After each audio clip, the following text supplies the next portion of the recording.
Hola, hola, hola.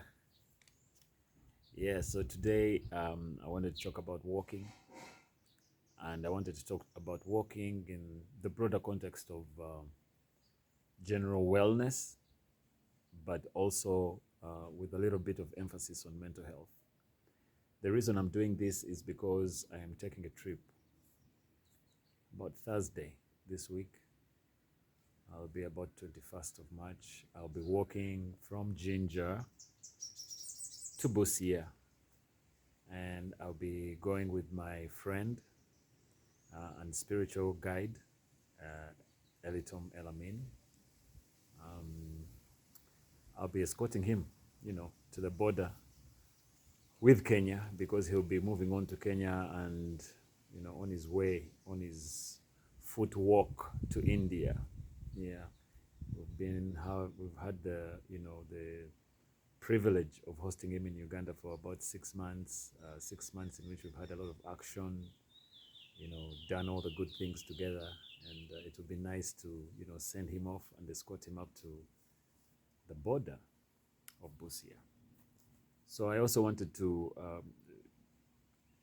use this opportunity to do Rotary work. I am the walking Rotarian from the Rotary Club of Arkwright City. It is a role that I took on because I enjoy walking. It's a hobby of mine. Long distance walking, that is. And I'm able to achieve all these feats of long distance walking just because I look after myself. I condition my body with meditation, with temperance when it comes to food, i.e., daily intermittent fasting, with daily workouts, but also because of my internal martial art called Qigong, which I learned from Elitom, which I practice every day. Qigong can generate a lot of energy in your body. It can make you extremely strong um, and healthy, and also contributes a big deal to your longevity. Yeah, so I wanted to talk about walking because, walking is very simple in the sense that we all do it. We're all born to do it. It comes easy to all of us. We do not need a gym to walk. We do not need a long distance to walk. We can start where we are, build our strength, and then move on to the next level. Um, yeah, and I believe that if in Uganda, with our problem with mental health right now, where we find ourselves about 6 people out of 10 suffering from mental challenges, taking on an activity such as walking can go a great distance in easing the symptoms of mental illness. Because exercise in general, not just walking, I'm not talking about walking because it's what I do and also it's what I believe will become very easy to people. Um, you know, Exercise in general has a very, very big part on your mental health and your mental wellness, in the sense that, whatever you do to the body, also you do to the mind, and whatever you do to the mind also affects the body. The two go together. And, working on one ensures that you're able to also get results from the other. So I wanted to give some points about reasons why I walk, and I've had the privilege of doing a course from the University of Sydney on positive psychiatry and mental health.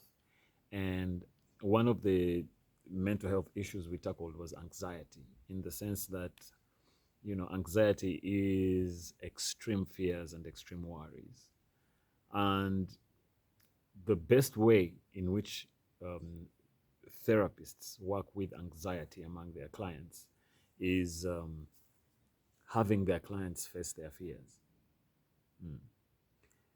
So they give you your fears, that which makes you anxious. They give it to you in small doses until you build resilience to the point that you can actually face this thing and realize that actually your mind was making a big deal of it. It was not that bad. So how many of us go through life anxious, fearsome, and worrisome about things that have not yet happened? And even when they happen, they really aren't as bad as how we anticipated.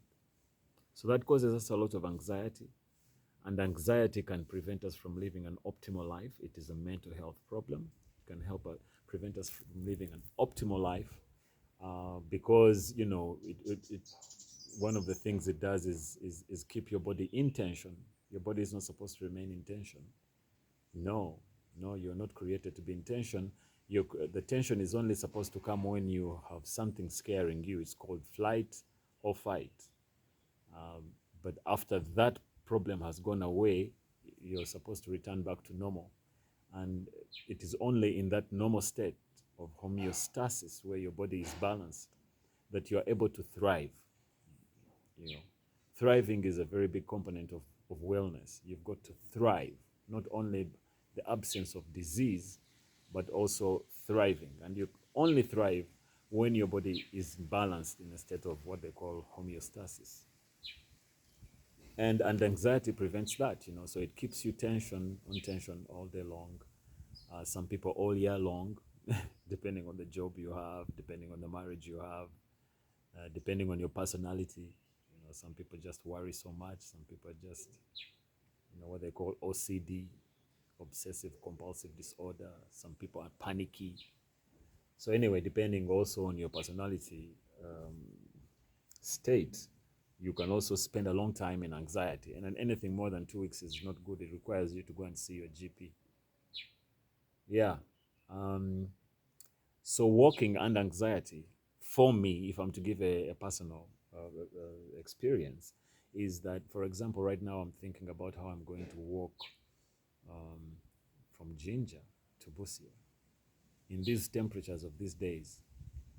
The other day I walked to Monyonyo and back about, you know, 30 something, 38 something kilometers. But by the time I was returning from Monyonyo, oh my God, that sun really, really, really, really burnt me. Yeah, so I'm like suffering from post-traumatic stress syndrome. Yeah, point is that I'm afraid of taking the walk from Jinja to Busia, as I have been afraid of many things all my life. You know, many things scare me. But how do I do this? How do I rise above my fears and become an extraordinary human being? It is by facing those fears. So right now, much as I'm afraid of walking from Jinja to Busia in the heat of these days, I'm going to face it. And when I face it, of course I will conquer. I'll win. I will reach Busia. That's a fact. When I reach Busia, my self-confidence will be elevated. My self-belief will be elevated. My self-esteem will be elevated. I will have discovered that my fears are not true, that what I was fearing, what I was creating in my mind was not what I actually experienced. And because of that, I will gain confidence to even face other fears that I have in my life. And because of that, I will change my thinking pattern from anxiety to that of confidence. That is why I'm taking this walk. That's the one reason I'm taking this walk, to manage my anxiety. I would also advise you to do something like that. If you have anxieties, the best way to do is to face them. And if you practice, like I'm practicing with walking, that kind of confidence in which you face your fears can be transferred to other areas of your life. Whatever it is you're dealing with, whether it is a bad marriage or a long-term illness, you've been given a bad diagnosis of whatever, for you to be able to face it, you will have practiced. In my case, I will have practiced and built mental resilience, which is the ability to cope with stress from the walking, because I will have built that self-confidence out of this. So that is point number one. Walking will help you face your fears, help you manage anxieties. Not only anxiety as the only mental health problem that walking can help you with, but many others. Depression, psychosis, you know, bipolar disorder, all these things, all of them are helped by walking. Yeah. The second point, of course, is physical fitness. um, things like blood flow. Um, you are an energy being. You are an energy being, and one of the things is that you have blood inside you that is moving, and your blood loves to move. It is only through the movement of your blood that you're able to get an optimal health. And as you can know, optimal health on the physical body will also affect the mind, because this blood also flows to the brain. And really, whatever the brain really always wants, the brain always craves high energy, access to energy. So when you have good blood flow, your brain is going to get a lot of energy because it will be oxygenated. And when the brain is oxygenated and has a lot of energy, then you are able to output an optimized life, mental health. So mental health is really an issue of energy. That's why people who are depressed are usually fatigued. Depression is a lack of energy, especially energy to the brain. So when you do things like exercise, such as the walking I'm going to do, long distance walking or even short distance walking, you oxygenate the brain. The brain gets enough energy, and that means that then you're able to manage these challenges, mental health challenges. Okay. There's also the issue of strong bones, ligaments, and tendons. Of course, the body is a physical structure, and the quality of your life will depend on the quality of the structure that your body is made of. So, for you to live an optimized life of no pain anywhere, of clean, unimpeded energy flow all over your body, you need to strengthen your body, your bones, strengthen your muscles, strengthen your ligaments and tendons, so that there is a real good flow all throughout the body, so that you can optimize your life. And walking is a very easy way of doing that. You do not have to pay any gym membership, and really, you're created to walk. Happy hormones, happy hormones, happy hormones are hormones such as endorphins, such as dopamine, serotonin, oxytocin. Yeah. So our bodies are made of glands. We have a lot of glands. We're like chemical bags. So our mood and the quality of our lives depends on the chemistry in our body at that particular moment. So what exercise does, walking in my case, is to allow your body to produce all these happy hormones, these reward hormones, and they're the ones that really always change your mood to a happier mood or a depressed mood. So for optimal mental health, you need to always activate those happy hormones to be released from the body, from the glands into your body through your bloodstream, to generate good thoughts and a good feeling always inside of you. So that is why I walk, because walking makes me happy. Yeah. There is another hormone called the human growth hormone. I like talking about it because I discovered, I heard actually, that what are they called? Celebrities in Hollywood pay over $1,000 a week to have injections of the human growth hormone, uh, to keep them young and glowing. Yeah. Now, this human growth hormone is inside of our bodies. We are rich.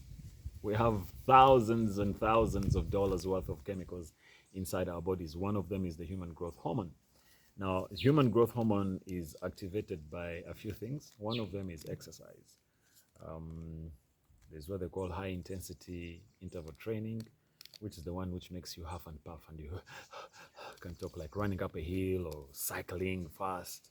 Yeah, that one generates increase in human growth hormone. Also, long distance walking generates human growth hormone. Another thing that generates human growth hormone is fasting. Yeah. So the less food you have in your body, the absence of food in your body generates the human growth hormone. And there were people that were saying actually that the human growth hormone is generated during fasting, because the body assumes, man, this guy, we need to build his muscles, much as he's not eating, We need to build his muscles. We need to increase his vitality so that the next time he finds a meal, maybe an animal, or need to climb a tree, he has the energy to do that.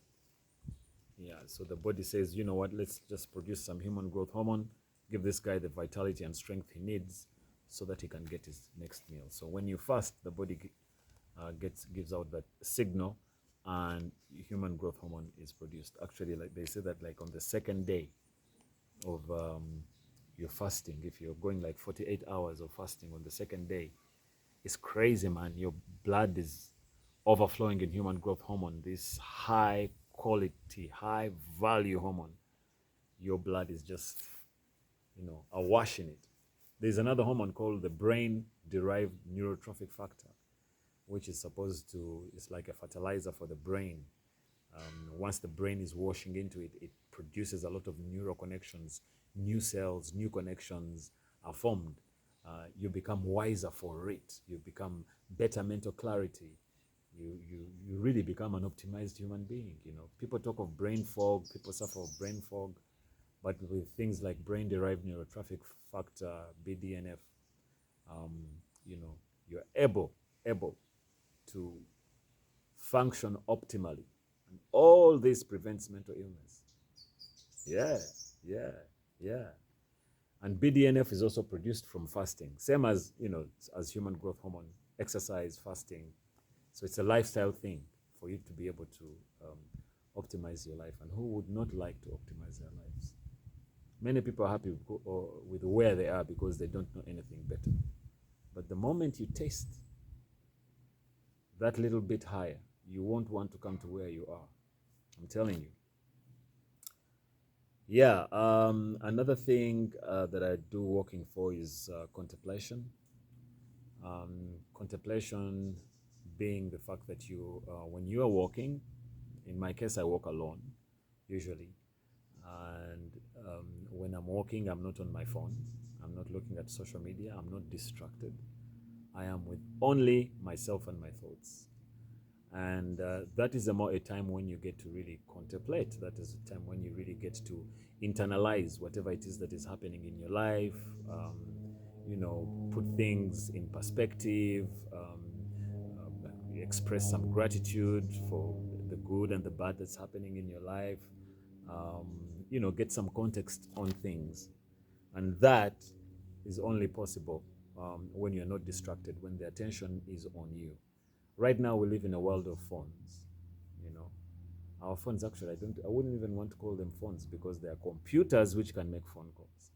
Why? Because our phones, we do everything there. We do our work there. We write. We take notes. We read books. Everything on our phones. Yeah. Those phones also happen to call. Yeah, so they're handheld computers with the capability of calling, but we still call them phones.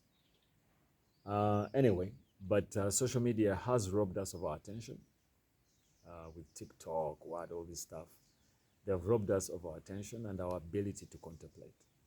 So life happens to us, but we never really get an opportunity to internalize it. Yeah, to get some context, some perspective, put things in context, get some perspective, internalize, remember, Sometimes I'm walking and I'm thinking, oh my God, I haven't called my mother in a while, How long do I have with my mother? Maybe I'm taking it for granted. She's now 72 years old. How long do I still have with her? In Uganda, she's already living on extra time. So if I see her once a year, maybe at Christmas, and she has maybe 10 more years, that's 10 times more with my mother. Those are very few. So you get that kind of perspective. Then you start changing that maybe I should go to Kawale, my village, 3 times a year. Or maybe I need to call often. So you get all these thoughts by yourself and you contemplate things that are very, very good for you, for your development as a person. Contemplation is very powerful. And it is a powerful tool for building resilience. It's a powerful tool for building resilience against mental health problems. Resilience is the ability to cope with stress. And contemplation is a pillar for building resilience. Yeah. So when you're faced with all these stressful conditions, sometimes all you need is a walk so that you can think about them and come up with innovative, creative solutions. Because, like I said, the walk generates blood flow. Blood flows to the brain, oxygenates the brain gets the energy it needs, and it begins to sprout out creative, innovative solutions to the challenges of life that you're facing. So that's what makes walking really awesome. Um, yeah, so and especially long distance walking, because I walk at 5 kilometers per hour. Yeah, so imagine when I do a 40-kilometer walk. That means I have spent 8 hours with myself. 8 uninterrupted hours with me. How can I not find myself when I am by myself for 8 hours? In fact, it's usually 10 because I have to rest. I'm not going to walk non-stop for those hours. So I have to rest. I have to take time off. So an 8-hour walk can actually be a 10-hour expedition with 2 hours of rest or 1 hour or 1.5 hours of resting there. So I've spent the whole day with myself. This is very, very important. All the sages talk about time alone, solitude, away from people, so that you can be able to build that resilience inside of you. So it makes walking so awesome.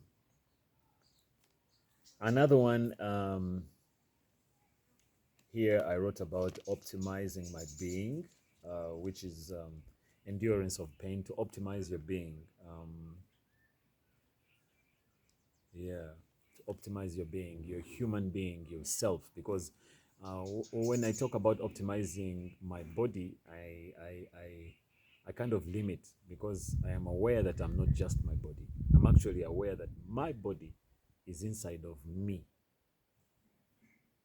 I am not inside my body. My body is inside of me. So my being is outside of me. I have what they call an aura, or in metaphysics, it's called an electromagnetic field around me. And it also permeates my physical body.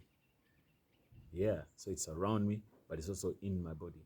Yeah, so it's in and out of me. That is the real me. This physical body is just a vehicle that I use to express myself to you. Otherwise, you would not hear me. And it's the one that I abandon at the time of my death. And you call it the body. We are going to bury the body. Yes, indeed, you're going to bury the body, not the guy. Because the guy is immortal. He lives forever. So that guy, the mind, the body, the spirit, is what they call your being. And to optimize it, walking is one of the ways in which you optimize it. Because there are things you transcend. For example, pain. When you walk, sometimes you have to deal with issues of discomfort in your lower back, discomfort in your legs, what you may really call pain. Your body starts to feel pain, but then your body is screaming for you to stop, but you have the ability to actually continue. It's called endurance. Endurance is a very big part of optimization of someone's being. That's why athletes, we praise them because they're very good at endurance. Endurance is a very big part of sport, athletics. Yeah, so as a long distance walker, I am able to build endurance. I'm able to build power over my body and my emotions. And in so doing, I optimize the kind of person that I am. Yeah, this is very important for me because I know that I have this one life to live, and I would not like to live this life in a substandard way. I would like to, optimize it. That is my goal in life, is to really live the best life possible. And a person who has optimized for endurance is actually living in heaven. So that's one of the things walking does. And also there is the emotions, of course. The pain comes with the emotions of walking, emotions of hunger. Yeah.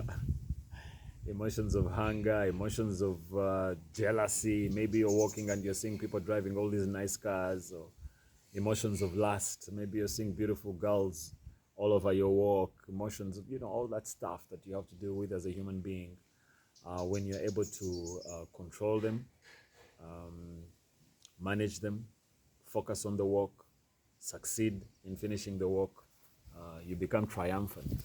You become triumphant, you optimize your being, you're more in control over your emotions, and therefore you're able to, become a better father, better husband, better citizen, and all that.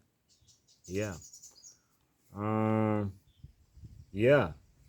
Another reason for walking is healing of diseases. They say that when you're walking the first 4 miles, the body carries out a scan of all the diseases and illnesses that you have in your body. And then for the next 4 miles, the body starts healing itself. Yeah, yeah. The body starts healing itself. So guys like me, with the lifestyle that I'm living, we do not know hospitals. We don't know clinics. We don't know illness. In fact, we forget that we have our bodies because we don't feel them. They are not in pain. The only time you know you have a back is when the back starts paining. Do you understand? The time you think I have an ear is when it starts getting hot and there's a pimple in there. Yeah. So when you live a lifestyle like ours, a lifestyle of exercise, meditation, fasting, control over food, all these things, control over emotions, all these things, you don't get sick. I used to get senyiga, flu, all the time, maybe thrice or something a year. I used to deal with headaches. Panadol, I knew all these, Panadol Extra, Panadol what, I knew all the brands and all that. I used to have indigestion expressed through heartburn. I used to, what other issues did I have? I had problems with my joints. I always had joint pains. Yeah, yeah. But when you start to walk or when you take on a life of exercise, the body starts to heal itself. The body has a capability of healing itself. But our education system, our government, everything tells us that we actually need doctors, we need medicine to be able to live good lives. No wonder doctors have a lot of respect in our society. Yeah, because we're not taught about the power of the body to heal itself. This body given to us by the Almighty God, the God of miracles, the God who ensures that the sun shines every day, the God who separated the Red Sea to allow those guys from escaping from Egypt, the guy who's done, I don't know, all these things, who he created your body. So you can imagine how powerful your body is. You really need to contemplate about it. Maybe you need a walk, just thinking about your body and how your body is able to survive without your input, without your conscious input. It's able to digest, it's able to, to tell when you're old enough to get beards, it's able to, it has its own clock, it's doing amazing things, created by God. You get a wound, and the wound immediately starts to heal itself. Your skin regenerates itself. Every 30 days you have a new skin. Every 5 days you have a new stomach. There's regeneration happening. And all these things, you're oblivious to them. You don't know that they're happening. It's an awesome body that we have. And this body has the ability to heal itself. And when you start to walk, you activate the abilities of the body to start to heal itself. Yeah. That is why I love walking. It's like we're walking. You've heard about when Corona came, they were telling us to walk and to exercise. Everybody, the whole of Kampala, all the roads were full of people walking. Because Corona is a virus, and viruses are diseases of the immune system. A person that has a strong immune system cannot be attacked by Corona. It's clear. That's why it was killing old people and overweight people, mainly, were also dying, even if they were young. Because fatness, overweightness, compromises your immune system. So when there is corona and you're overweight, you need to wear a mask because really you are in trouble. But when you're walking, you have lost weight, you have all that nice blood flow, you're creating all those happy hormones, you are managing your mental, you've built resilience for mental health issues, you're in good shape. The immune system is top. And whatever it is that life throws at you, you'll be okay. Trust you me. Trust you me. Another thing is anti-aging.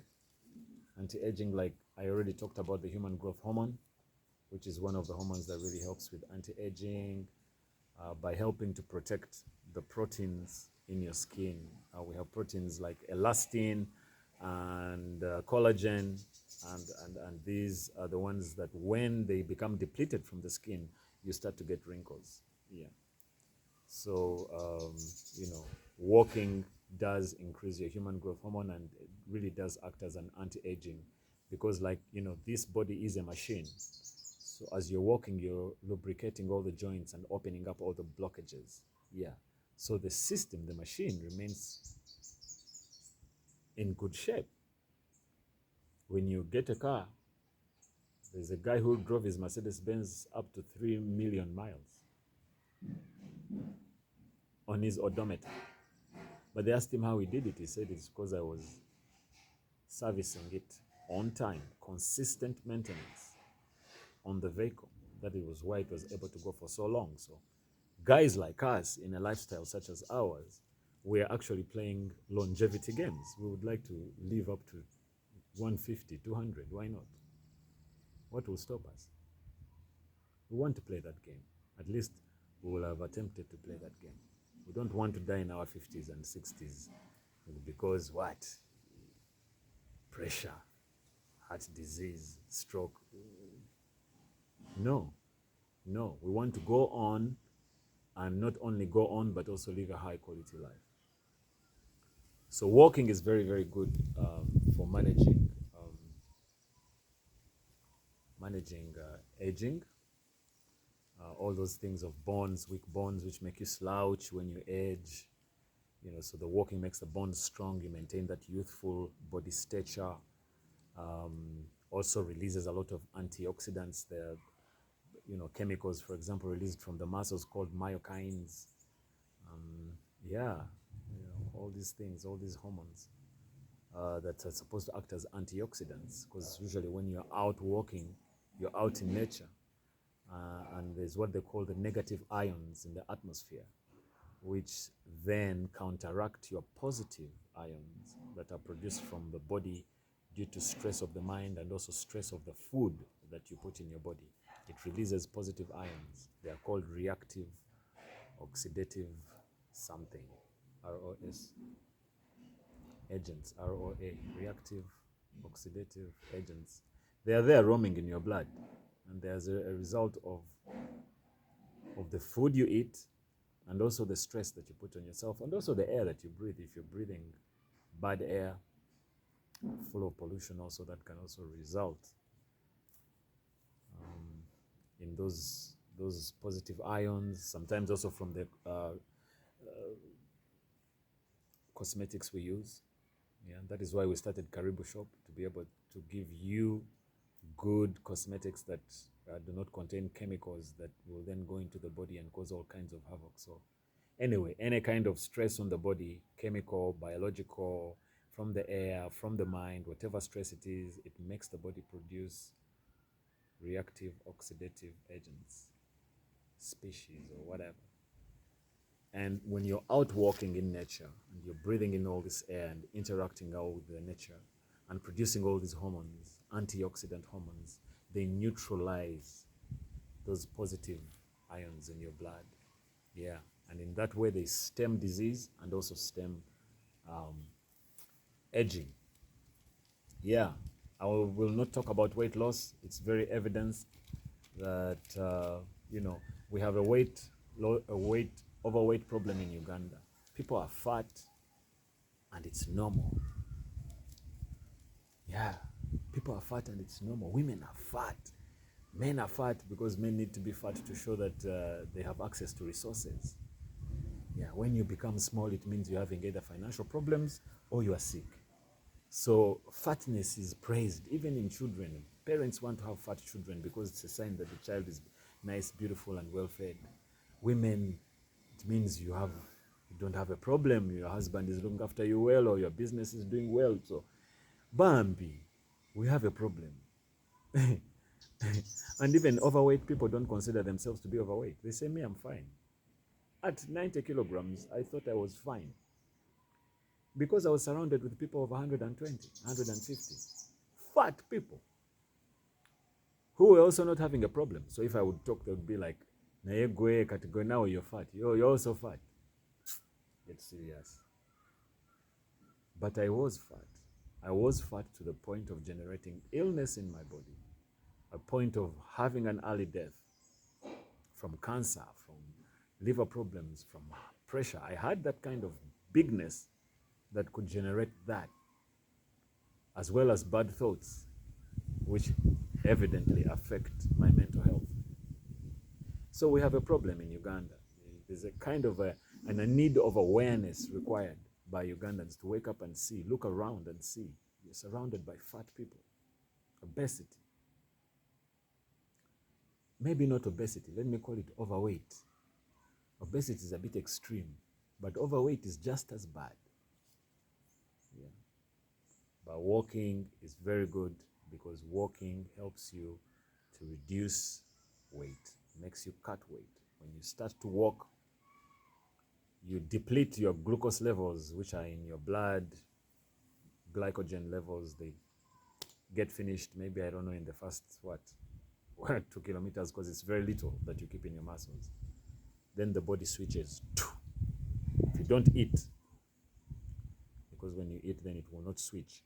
You don't eat, of course, you know, when you're walking, you don't eat, because when you eat, even the food weighs you down. You can't really have a good walk.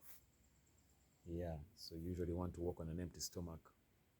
And that's very good for the body because all of a sudden there is no sugar for energy. What does the body do? It changes to burning fats.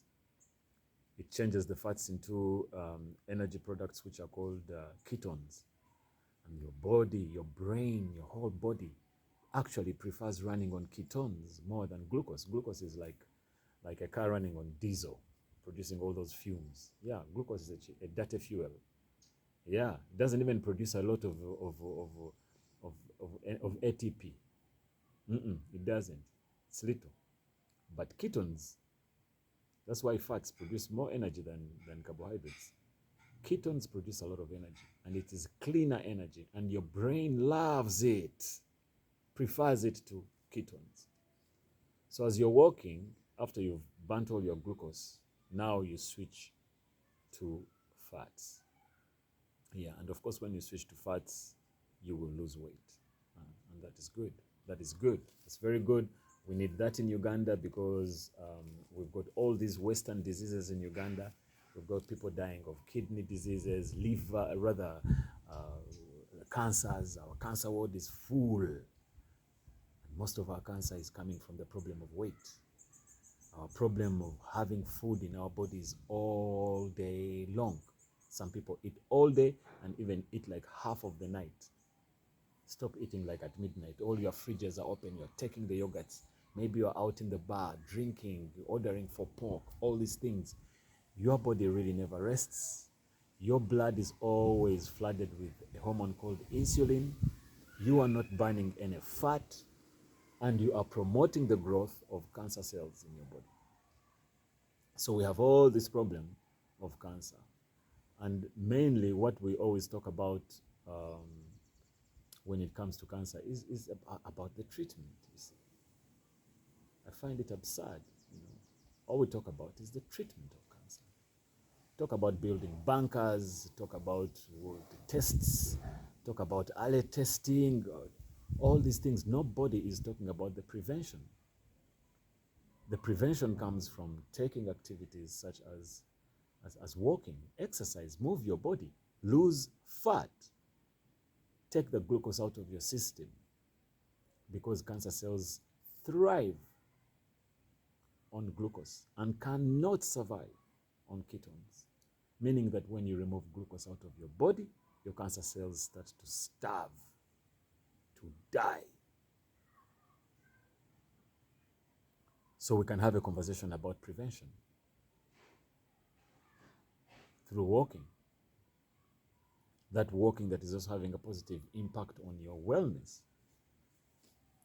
They say that when you have problems with your heart, for example, you have a higher chance of being depressed. Yeah, so a physical problem is affecting your mind. But when you start to walk and start to lose weight, even your heart will be much better for it, because when you lose weight, your heart is going to work less to pump blood throughout your body. It's not having to go through all those fats using a lot of pressure. Actually, walking can actually reverse high blood pressure. You can get cured of high blood pressure simply because of walking. You can also get cured of diabetes, sukari, newona, because of walking. The moment you lose weight, you open up all these possibilities for the body to start to heal itself, regenerate itself, and get itself back in order. And like I said, when every time I talk about the health of the body, I'm also talking about the health of the mind. The two are together. You cannot have a weak body with a strong mind. Impossible. And you can also not have a strong mind with a weak body. Nope. So anyway, finally, sorry about the long video. Creativity. Creativity is very important, especially because of the challenges that we face, both as people, even as a continent of Africa. I always pride myself in being a strong African, strong for my continent and my people. But we need creative solutions to the problems that we face, whether it is a problem of poor nutrition, problem of lack of good jobs, whether it's a problem of, I don't know, alcohol, substance abuse, whatever it is, the challenges that we have, we need creative solutions. And creativity is actually one of the things that makes us exclusively human. Yeah, it's one of those things. Actually, God was very creative in making nature and making human beings as well. And you are made in the image of God. So when you spend your life not creative, just being, it's unfair because you have the ability to really create awesome stuff for yourself and for your community. And so walking increases your ability to be creative simply because your brain needs a lot of energy. It thrives on energy. The more energy it has, the better it's able to output serious things. Your immune system, your creativity, good ideas, good thoughts, good energy. So blood flow increases to the brain through oxygenation of the brain cells, and because of the walking and all this blood flow into the brain and throughout the whole body causes an increase in creative thoughts. Many people in the past, great people like Steve Jobs, got their best ideas when they were walking. A walk is fantastic. Even God walked in the Garden of Eden. He was there always walking in the Garden of Eden. You check Genesis and see. God walked. He didn't run. Yeah, so creativity is very important. Very, very important. It's actually the test of someone's intelligence. Is their creativity, not ability to pass exams, but the ability to imagine and create new solutions, for problems that we have. So that is why I walk. That is why I walk. That is why I walk. There are very many other reasons for walking, but for the purpose of this video, those are the reasons. And I hope you can also start to walk as well and get your being in order. The reason being that you can't really ever contribute positively if you are pouring from an empty cup. If your cup is full, you're able to become a better contributor to your community. Yeah. And one of the ways in which you can make your cup full is by working for your physical and mental well-being. Thank you, and God bless you.